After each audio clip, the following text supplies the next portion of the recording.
So welcome to our clinic. Have you been in our peds clinic before? I have not. Okay, so most of our visits here are going to be well child visits, and it's a pretty fast-paced clinic. So we may not have time to check in after every single patient, but we'll make sure that we have time to debrief at the end to get a sense of what's been going on. Okay. So most of our visits today are going to be well child visits, which tend to be a little bit more shadowing than what you've done in the other clinics, but hopefully we'll be able to get you hands-on with some of our patients. Does that sound okay? Yeah, sounds great.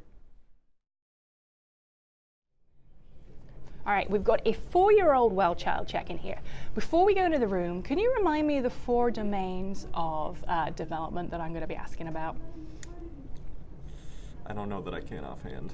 All right, so great. So this is what I want you to do in the room. I'm going to kind of check in on 4 main domains of development, and I want you to come out and tell me at least one thing from each of those domains. Those domains are gross motor, so how he's using his body as a whole. Fine motor, which is mostly going to be hands and how he's doing with his drawing skills and things like that. Speech. And then we have a kind of catch-all bucket of psychosocial. So other kinds of skills, like how he's taking care of himself. So what I'd love for you to get out of this visit is at least one thing that I ask about for a 4-year-old in each of those. Okay.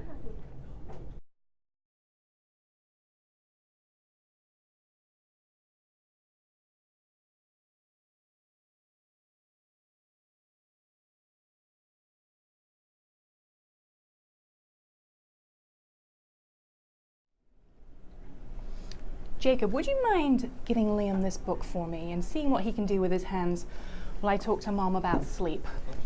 Liam.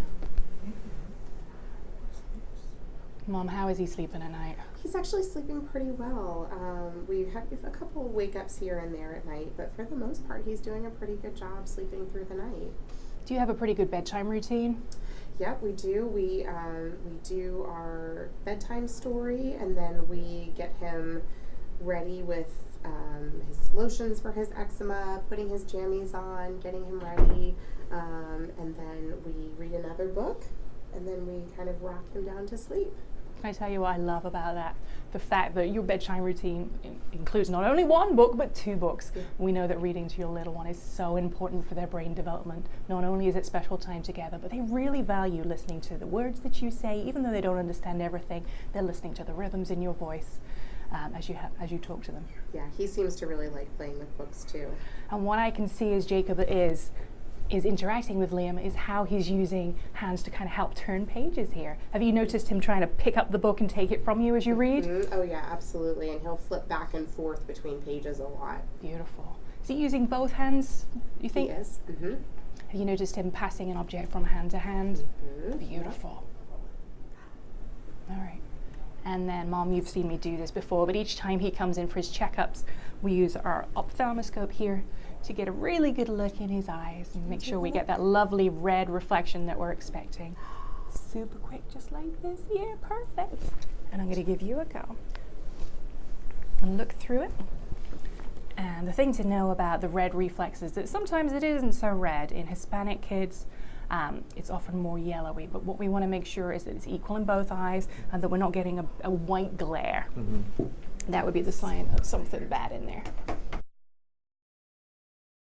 Awesome. So we just finished seeing Liam, who is a 9-month-old little guy, and we were able to look at his red reflexes, and I think you saw those really well, right?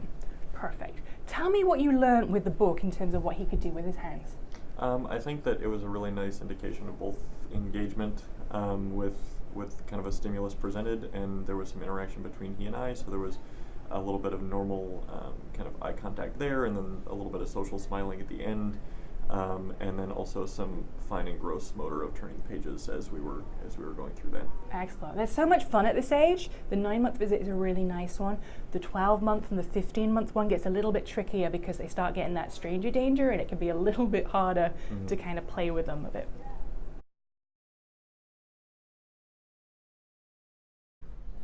Okay, so I'm going to go in and see our next patient. It's not really a great one for you because they've got a language barrier and they're really shy. In the meantime, Karen is just about to go and show that family that we saw together how to use asthma inhaler. Would you be willing to go in and see how it's done and help the family understand the purpose of it and make sure they know short acting versus long acting? Yeah, absolutely.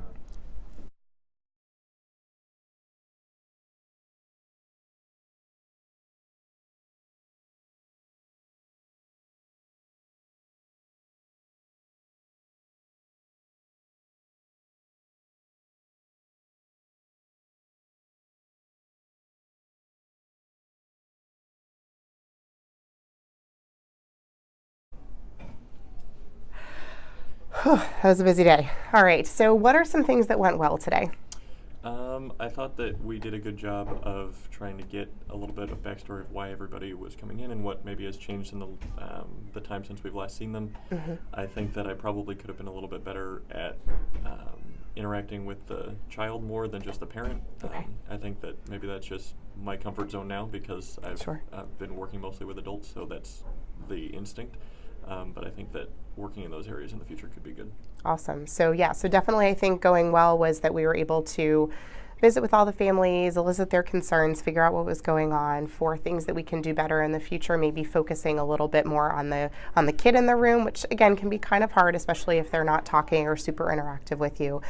So I think definitely as you go through your week thinking about focusing on that more with your other visits would be really great to be able to do. Great.